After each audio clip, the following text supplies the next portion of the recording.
Hello, good morning, नमस्कार। मैं doctor Isha आपका अपने यूट्यूब चैनल पर बहुत बहुत स्वागत करती हूँ।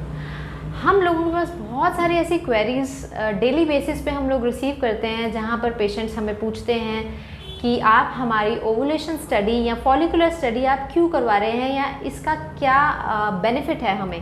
तो ये वीडियो मेरा आप सबके लिए आपको बताने के लिए है कि which are the best days for pregnancy. Conception के ट्राई करने के लिए बेस्ट डेज कौन से हैं, क्यों हम आपको ओवुलेशन स्टडी के लिए बोलते हैं, और अगर आपने ओवुलेशन स्टडी नहीं कराई है तब भी कुछ ऐसे सिम्टम्स होते हैं जो आप घर में रह के आप पता कर सकते हैं फीमेल बॉडी में कि ओवुलेशन हो चुकी है, फॉलिकल रप्चर हो चुका है और प्रेगनेंसी का सही समय है। या अगर आपको कोई सिम्टम नहीं भी है तो भी ऐसे कौन से डेज हैं जहाँ पर अगर आप प्रेगनेंसी के लिए ट्राई करते हैं तो बेस्ट पॉसिबल डेज रहते हैं और प्रेगनेंसी और कंसेप्शन बहुत ईजिली अच्छे तरीके से हो जाती है। तो first and foremost thing is कि आपको ओवुलेशन स्टडी जो है वो क्यों करवाना है। ओवुलेशन स्टडी इसलिए करवाना है ताकि हम देख सकें कि जो फॉलिकल का साइज़ है वो हर आफ्टर पीरियड्स वो हर डे जो है वो थोड़ा थोड़ा बढ़ता रहेगा। लाइक 12 mm से स्टार्ट होके ऑल्टरनेट डे पे आपको फिर से बुलाया जाएगा, 14 mm तक पहुंचेगा, 16, 18, 20, एक टाइम आएगा जब वो रप्चर कर जाएगा। जब वो रप्चर कर जाएगा दैट इज़ द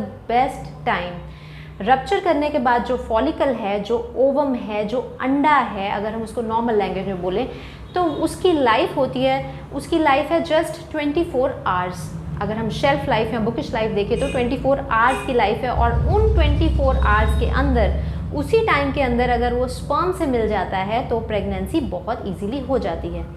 नॉर्मली अगर आप फॉलिकुलर स्टडी करवाते हैं जो कि बहुत इजी इन्वेस्टिगेशन है तो उससे आपको एग्जैक्ट टाइम पता लग जाता है कि फॉलिकल रप्चर हो गया है और वो पॉसिबल बेस्ट टाइम है।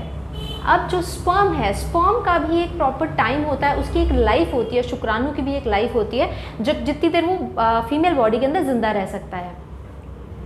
अगर तो बहुत ही प्रोग्रेसिव स्पर्म है तो कई बार देखा गया अप टू 7 डेज भी वो फीमेल रिप्रोडक्टिव सिस्टम में रहने में सक्षम रहता है। लेकिन अगर एवरेज बेसिस पे देखा जाए एक अच्छा सा स्पर्म है तो नॉर्मली 48 to 72 आवर्स यानी कि 3 दिन तक वो बॉडी में, फीमेल बॉडी में रहता है एंड अलाइव होता है और प्रेगनेंसी करने में सक्षम होता है।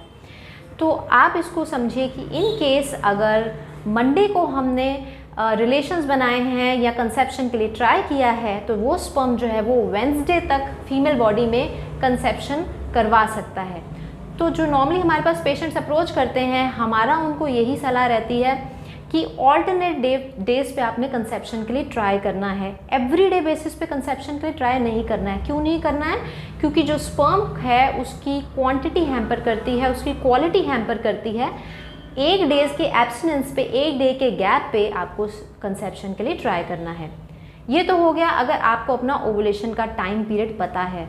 इन ओवुलेशन के कई सिम्टम्स भी होते हैं। इनफैक्ट समटाइम्स फीमेल को राइट साइड पे या लेफ्ट साइड पे, जिस साइड पे भी फॉलिकल आपका फॉर्म होता है वहाँ पर पेन होती है और बैक में भी जाती है मिड पीरियड्स में। लाइक 12 डे पे कईयों का 14 डेज पे रप्चर होता है, कईयों का 16 डेज पे रप्चर होता है, तो वो सिम्टम बेस्ट होता है एंड वो डे बेस्ट होता है।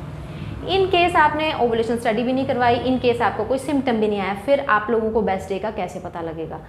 उन केसेस में आपको क्या करना है कि जब आपके पीरियड्स ख़त्म हो जाते हैं, जो पीरियड साइकिल का 8th डे है, 8th डे से लेके 22nd डे तक, क्योंकि हमें कोई भी टाइम पीरियड मिस नहीं करना है। 8th day, then 10th day, then 12th day, यानी कि ऑल्टरनेटिव एक दिन के गैप पे आपको कंसेप्शन के लिए ट्राई करना है टिल 22nd डे।